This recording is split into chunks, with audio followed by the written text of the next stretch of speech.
The Last of Us Season 2 kicked off last Sunday, and it was, well, hey man, a big success, okay?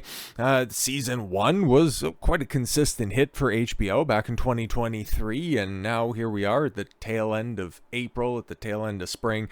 Now that everybody's going to be, moving out and moving around a little bit more, it went up. It went up from the previous, was that February debut? So I guess it's getting, I don't know, man. It's interesting, right? People are going to watch this. People like the show for whatever reason, but at least that was about adapting a game that, hey, I played it way back in 2013 when it first came out, but it's one of those special experiences. And if I'm to draw parallels with movies that are out there, it's kind of like Logan or Requiem for a Dream, okay? It's something that you're glad you watched. You thought it was of high quality. You have zero desire to ever go back and experience it again. It's kind of like me, with The Last of Us, with, the first and only Last of Us game. I thought it was really good. It's just, I have no desire to play really old, outdated mechanics and go through that type of misery. But hey, at least with the first game, it ends on a bit of an up note. It's a little bit of a bittersweet ending, which I'm totally fine with. Those are totally acceptable, especially in the story and the quality of that story, the way that it is told.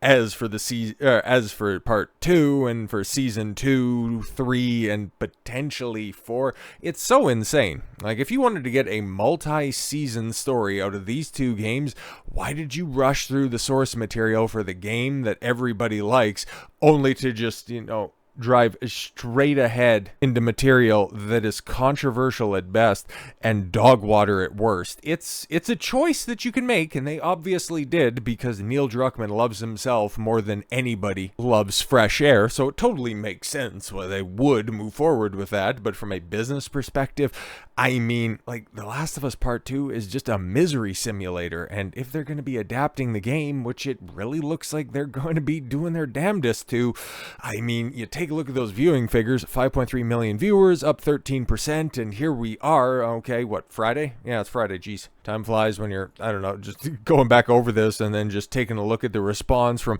like, Monday moving forward. Just use, like, anecdotal evidence, right? Because, okay, viewing figures are objective. I'm going to be very interested to see how this ends up going on towards the end of the season, because it kind of looks like they're being faithful, even though they're also coming out and saying, the source material, as it's put right here, view of game canon as a guideline for the HBO series, not a rule. We don't get too caught up in the idea of a story as religion. It's so funny, right? Because you had Neil Druckmann, lamenting people with common sense and working eyeballs in regards to Abby, and then when it came to casting her for season 2 and moving forward, we didn't really need to cast somebody. It's a different version of Abby, and plus we couldn't find anybody with that physique with a set of titties. And how Joel, he may not have made the wrong decision. This is also Neil Druckmann allegedly coming out and saying that about the end of the first game and how he was chastised and made the bad guy for making that decision going into the second game before he,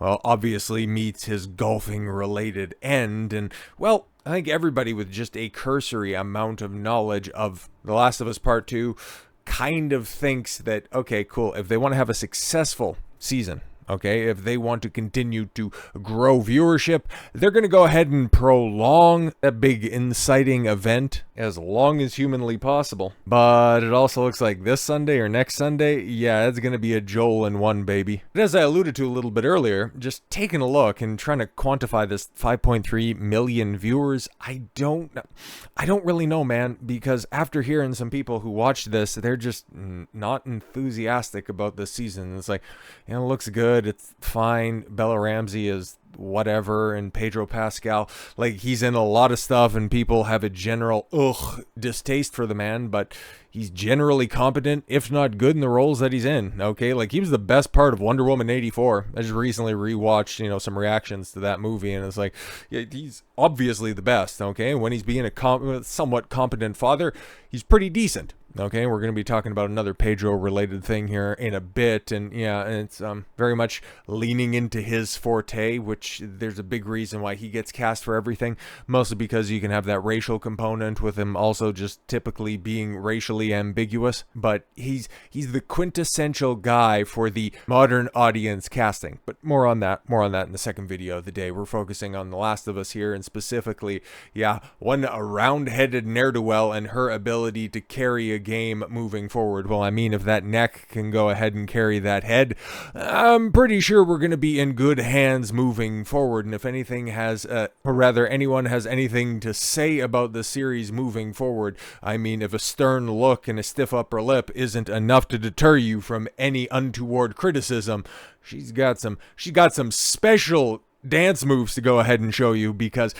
from what I'm hearing from the reviews that are out there of people just like, man, okay, I know the game, I don't want to see it anymore, or okay, cool, episode 2 was a bit of a drop off from the first season, I'm not really enthusiastic about going forward with this. It's just, you'll see a lot of people tweet about it, and that's what I was talking about, okay? I seen a lot of people tweet about this on Monday. It was trending with like 150,000 interactions, which a lot of it had to do with memes, obviously, and then this scene right here, it's a big thing. It is, in fact, a pretty big thing, because there can be certain people that it's like, oh yeah, I remember that. I remember that show. It came out a couple of years ago, and I was, I was pretty much into it at the time. It was pretty good. Talking about those people, I still haven't watched anything in regards to the first season, because I know where everything's going. So why the hell would I get invested in this? But there's enough normies, 5.3 million apparently, that went and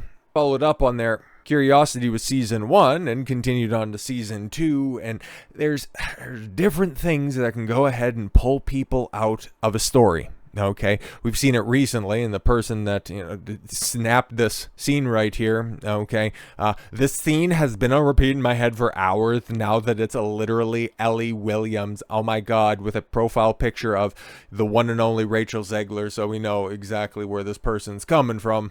Also, given the fact that they locked replies because, interesting, can't take the heat, get out of the kitchen. No, go ahead and banish everybody from the kitchen and turn off all of the burners and order DoorDash and say that it's your cooking. But speaking about, little Rachel Zegler right there, I mean, for a multitude of reasons, people were immediately turned off by Snow White, and whether it's the lead actress's personality and the goblet of personnel, or it was those horrific monstrosities that paraded themselves around as magical creatures, or the 7 superfluous dwarves. But I can also tell you, given a little personal anecdote of myself, the reason I just kind of stopped with Marvel and with new movies in general was in Iron Man 3, when Ben Kingsley's supposed Mandarin comes out of the bathroom and laments how stinky his farts were. It's like, what the fuck am I watching here? This is absolute trash. I'm done, man. I am absolutely done. And in retrospect, there's far more issues with Iron Man 3 than just the bait and switch so that you could have a generic laser battle with Guy Pearce shooting red fire against Iron Man's blue lasers. It's like, okay, cool. You did the same thing with Iron Man 2 with the big square off between Mickey Rourke and his Whiplash character, and it kind of had cool meta information behind the scenes, because also, yeah, you had 2 guys in RDJ and in Mickey Rourke making a comeback to the big time after considerable fall-offs in recent years. So yeah, that was really cool, only to bring in Sam Rockwell at the 11th hour to make him the big bad over the top of it. And it's like, oh god, you did the exact same thing, but instead, after as big of a fan as I was, and still am, of the original Iron Man, I wanted to know everything about the guy, and knowing that the Mandarin is going to be the big bad for Iron Man 3, it's like, all right, man, we're getting the Batman Joker equivalent for one of the best superhero films coming. And what the fuck is that? Oh, god damn it, man. Like, that was an insult, and that took me out of it. That took me out of that movie. It took me out of that entire medium. And different people have different thresholds for absurdity, and from what I'm hearing as well, this scene and Bella Ramsey's inability to really carry a show, because people will say that she can't act, but hey man, she did comparably in a few different scenes in the first season. She didn't turn off enough people for them not to come in for the second season, so that kind of tells you what. Yeah, one thing, okay, for everybody saying that, she can't act at all. it's good enough for the normies. I'm just wondering if this right here is going to be a bridge too far, because, well, my tolerance for this type of shit, okay, it has been through the floor for a very long time. Back when Angelina Jolie was being presented as an ass-kicking femme fatale, I was already looking at that going, bruh, all the way back in, the late 2000s, early 2010s. Like, she could kind of get away with it when it came to Tomb Raider, because it's kind of a fantastical character in and of itself. She has guns, blah, blah, blah. But the one that really was like, God, I hate this shit, okay, is Wanted. That's one of those movies that people love that I cannot get behind at all. But for one reason or another, people can be taken out of stories. And this fight scene between little Bella Ramsey, okay, 5'1", maybe 100 pounds, with rocks in her pockets. Like, she's a tiny lady, squaring off against a legitimate mixed martial artist, like the guy that she's opposite, right? Okay, he's a shoot 6'3", 6'4", depending on the promotion that he, fought for, and 240. Okay, so he's about 2.5 times the size of Bella Ramsey, and she apparently puts the beats on him. I mean, brother. This 1-minute fight scene is probably enough to do more damage than any 5-iron possibly could in about a couple weeks' time. I mean, we'll play a little bit of it here because there's a couple of things that just don't sell me on it. Okay, obviously. Okay, she's up and, she shoots at this guy who, okay, it should have been like Superman just standing there. A kid like that comes at your waist. All you need to do is just go ahead and put your hand on her very sizable forehead and push her off to the side. Like, that would be absolutely nothing, okay? He would just move her to the side and then just let her go right through those barn doors. Like, it should be nothing. What are we doing? But yes. Yeah, see, that's how this entire fight should have went, okay? And if she's learning hand-to-hand combat when your main adversaries are, for all intents and purposes, zombies, I don't really know why you'd want to learn this, but okay. But, okay, through the power of editing, she tries a Hurricane Rana? Like, what? Okay. And this right here, okay, so he goes in and he does a, why, you little? That makes a little bit of sense, but if you're training, I guess, okay, maybe if, you get accosted in an alley, this would be the type of deranged choke that you'd have to find a way to get out of. Okay, if you're training, totally makes sense, I guess. That would be the go-to for people that just don't have any combat experience and are just simply trying to leverage their weight, and his, 240 against her. I'll go ahead and give her, I'll give her the 100, okay? I'll give her the 100. It would be over. It would be done. It would be dusted. She would be the one tapping out in this scenario because she doesn't easily get out of this scenario, okay? And, okay, cool. As somebody, it's like, bro, okay, this is, what, oh my God, what is it? The Undertaker, he used to do Hell's Gate or something like that. And because he was really into UFC at the time when everybody was really into UFC, those halcyon days of the 90 all the way through, like, just about up to 200, when it was really hot, when he had the big names that were in there, GSP, Anderson, Silva, Brock Lesnar was running hot at the time.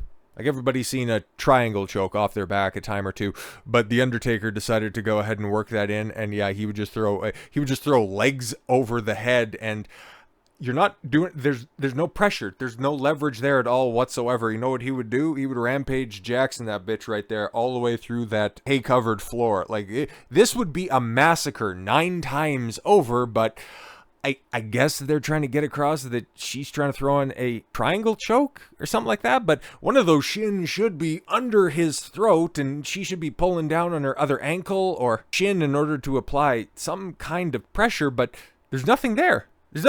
She's just, I don't know, maybe she got like an exceptionally stank box or something like that, and you're just trying to make her pass, or trying to make him pass out. Like, what? Okay, but that's not even the craziest shit. Okay, we're about to go. Okay. Oh, yeah, see? Okay, yeah, he's already picking her up, but he should not be, okay? Because I'm 6'6", I'm 210, okay? So he's got similar-ish dimensions, okay? Now, if I had a 100-pound chick on me like that, and I'm not saying I haven't been in a similar situation, but, there wasn't exactly that much resistance going on without getting too graphic, yeah. You got a chick like that, okay, you got a little bit of leverage like that, it's absolutely nothing to just pick him up. Like, he would have no problem at all whatsoever. I mean, like, okay. And yeah, she's also also been punched in the face, but apparently later in the episode, he's like, oh, it's a good thing that I pulled my punch. It's like, if it's enough to bloody your nose, those eyes would be totally blackened, okay? Like, this is, it's so insane.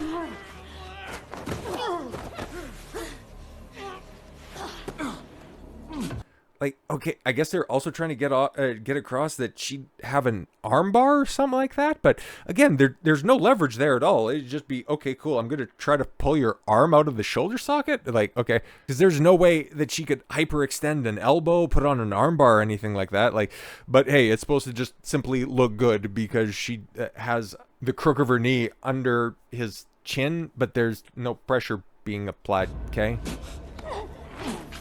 I don't know why he's choking or anything like that, other than Hollywood.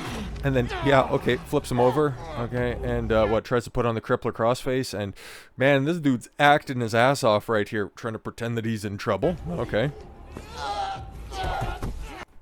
Why the fuck's he tapping out? Why is he tapping out? That makes no sense. Okay. Yo, that's just bad sportsmanship right there, okay, because, what? She's got, I don't know what, she's tapping out somebody like that, but like, where's the pressure, okay? Where's the leverage other than, yeah, he would just be able to pull his arm out and stop this nonsense from going on. Like, it's... Boom, motherfucker. Oh my god, just such cringe. Because if this was real life and this is supposed to be like a really gritty scene or something like that, this right here, this is exactly what would happen. Okay, like, okay, this is a far more believable. This is a guy who, and this is more of a comparable sizing. Yeah, she's trying to put on an armbar with a little bit more technique, and he's just like, okay, I'm kind of done with this stuff. I could just immediately cripple or kill you if I was so inclined to. But no, obviously, that right there, that's a training session. And if you're in the post-apocalypse and you're trying to learn some hand-to-hand combat, I guess that kind of makes sense, right? But that would be... This scenario that we're seeing right here would be far more amenable to the training scenario that is apparently being put across in The Last of Us. And yeah, that's about the only thing that I see that is praiseworthy, okay? It's memes, it's Bella Ramsey yelling out there in the mountain range that, oh yeah, no, I'm immune, just in case everybody forgot from season 1. I can be bitten, it's totally fine. And Joel going to therapy sessions because, I don't know, man, apparently we just need to have our male protagonist completely cucked moving forward. That's what we're doing. Oh, and you're wondering why everybody has shaky faith in entertainment moving forward. But speaking of Pedro Pascal getting cucked, let's talk Fantastic Four here in a moment. See you in a couple of hours, folks. I thank you very much for the gift of your time. I've been Don Consuelo. I want you to follow your gut and get after it. Take care, everyone.